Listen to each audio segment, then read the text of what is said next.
నమస్తే, welcome to my channel Rani vlogs 25. ఈరోజు నేను ఈ వీడియోలో నా టెర్రస్ గార్డెన్ని మళ్ళీ ఒకసారి మీకు చూపిద్దాం అనుకుంటున్నాను. ఒకసారి నాతో పాటు చూసేయండి. ఓకే, ఈరోజు నేను గోంగూర అయితే తీసుకోవడం జరిగింది. ఈ గోంగూర ఆకులు తీసేసి మనం ఇంట్లోకి వాడుకున్న తర్వాత మిగిలిన ఈ వేళ్ళున్న మొక్కలు ఉంటాయి కదా, వీటిని ఈరోజు నేను ఈ టబ్లో వేస్తున్నాను. ముందుగా ఇది వేయడానికి ముందు టబ్ని దీంతో కొంచెం మట్టిని పైకి, అడుగునున్న మట్టిని పైకి తీయాలి.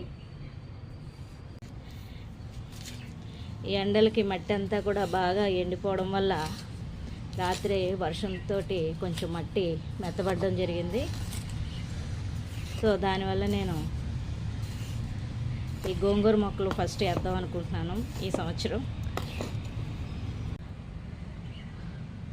3-4 మొక్కలు తీసుకుని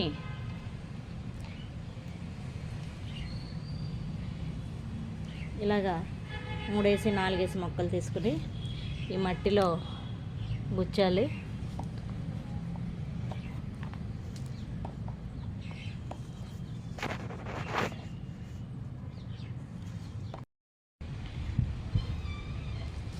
ఇలాగా వాటిని మట్టిలో లోపలికంతా వేళ్ళు లోపలికి వెళ్ళేలాగా ఇలా పెట్టుకోవాలి. నెక్స్ట్ ఇంకో టబ్ ఉంది. ఈ టబ్లో మళ్ళీ నేను మట్టిని ఇలాగా తవ్వుకుంటూ దీనిలో మెంతులు వేద్దాం అనుకుంటున్నాను. మనం ఇంట్లో ఆకుకూరలన్నీ కూడా మనం పండించుకోవచ్చు. వాళ్ళైతే వేళ్ళతో సహా తీసేసి మొక్కలు తీసేసి అమ్ముతారు. మనకు అలా చేసుకోక్కర్లేదు. మనం ఆకులు ఒకటి కట్ చేసుకుని ఇంట్లో వాడుకుంటే సరిపోతుంది. మళ్ళీ చిగురు వస్తాయి, వేళ్ళు ఉంటాయి కాబట్టి చిగురు వస్తాయి. సో ఇలా తవ్వాను. ఇప్పుడు మెంతులు వేస్తే మెంతికూర వస్తుంది. మెంతికూర చాలా ఈజీగా వచ్చేస్తుంది. ఇలా చల్లేసుకోవాలి. ఓకే,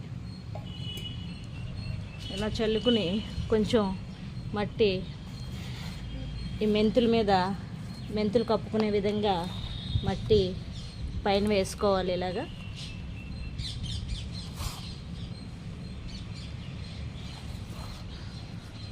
నెక్స్ట్ ఇప్పుడు ఇంకో టబ్ తీసుకుందాం. ఇందులో కూడా మట్టిని ఇలాగా అడుగు నుంచి పైకి తీయడం జరుగుతుంది. ఇలాగా మట్టి అడుగు నుంచి పైకి తీయడం జరిగింది. ఇప్పుడు దీనిలో నేను ధనియాలు వేస్తాను. ధనియాలు చూడండి, ధనియాలు ఎప్పుడు ధనియాలుగా వేస్తే మట్టుకు మీకు మొక్కలు రావు, కొత్తిమీర రాదు.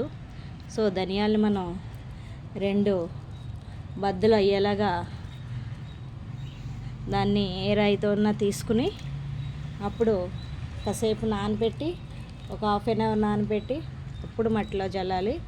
అలా అయితేనే కొత్తిమీర వస్తుంది. మామూలుగా ధనియాలను వేస్తే మట్టుకు కొత్తిమీర అయితే రాదు.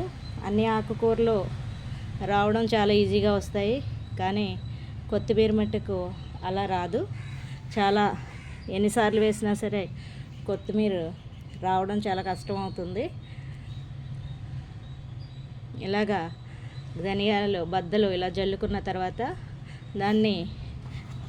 వాటిని మట్టితో కవర్ చేయాలి. ఇలాగా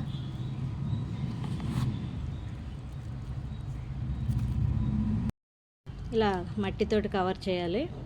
ఇప్పుడు మనం వర్షాలు పడుతున్నప్పుడే మనం సీడ్స్ అవి వేసుకోవాలి. వర్షం పడేటప్పుడు సీడ్స్ వేసుకుంటే వర్షం నీరు అందులోకి వెళ్ళి కుళ్ళిపోయే అవకాశం ఉంటుంది.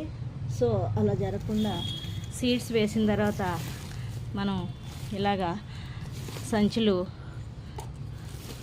గోను సంచులు ఉంటాయి. గోను సంచులు మనం ఇలాగ కవర్ చేయాలి. కవర్ చేసినప్పుడు వర్షం నీరు లోపలికి వెళ్ళకుండా అవి మొలకెత్తే అవకాశం ఉంటుంది, లేకపోతే కుళ్ళిపోయి మొలకెత్తవు.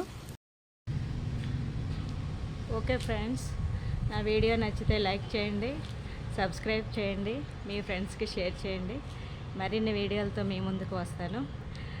ఇంకా కొత్త కొత్త వీడియోలతో వస్తాను. టెర్రస్ గార్డెనింగ్, వర్షాలు పడుతుంటే టెర్రస్ గార్డెనింగ్ వీడియోలు కొంచెం ఎక్కువగా చూపించాల్సి వస్తుంది. So please subscribe my channel. Thank you.